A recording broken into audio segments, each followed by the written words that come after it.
बोकारो के कैंप स्थित जायका रेस्टोरेंट में बोकारो जिला कांग्रेस पार्टी की बैठक हुई। इस मौके पर मुख्य रूप से कांग्रेस के झारखंड प्रदेश अध्यक्ष राजेश ठाकुर मौजूद थे। इस मौके पर उन्होंने भाजपा पर निशाना साधते हुए कहा कि भाजपा ही है जिसके सरकार में भ्रष्टाचार की शुरुआत हुई है। आज लोग मुद्दों को देखकर अपना मतदान करेंगे। श्री ठाकुर ने कहा कि धनबाद लोकसभा क्षेत्र से कांग्रेस के प्रत्याशी अनुपमा सिंह के लिए उन्होंने कहा कि यहां से जीत पक्की है, बस मैं यहां इस जीत का अंतर बढ़ाने आया हूं। इस मौके पर बोकारो जिला कांग्रेस पार्टी के नेता एवं कार्यकर्ता मौजूद थे। बोकारो से विजय आनंद की रिपोर्ट।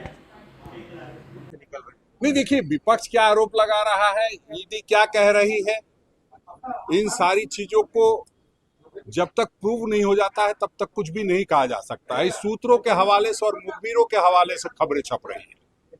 अगर सच है तो फिर क्यों सुप्रीम कोर्ट ने केजरीवाल जी को जमानत दे दी, और ये कहते हुए और उसके बाद भी ईडी के वकील जाकर के कह रहे हैं कि इनको जमानत दे दी है और ये चुनाव प्रचार कर रहे हैं।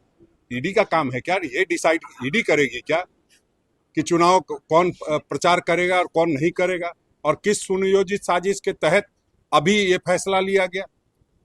तो हम समझते हैं इस बात में कोई दम नहीं है, और जो भी प्रक्रिया है उसमें आलमगीर साहब ने पूरा सहयोग किया।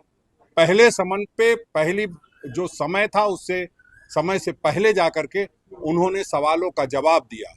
दूसरे दिन भी वो लगातार गए, और आप अगर ईडी चाहती तो 7 दिन तक तो 7 दिन तक जाते।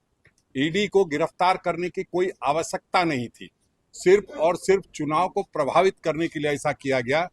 लेकिन जो लोग भी इस षड्यंत्र में शामिल हैं, हम लोग जनता के न्यायालय में हैं, जनता इसका मुंहतोड़ जवाब देगी, और एक एक जो उनके कार्यकर्ता हैं और जो उनके परिजन हैं, उनके आंसुओं को मतों में तब्दील कर करके मुंह पे तमाचा मारने का काम करेगी।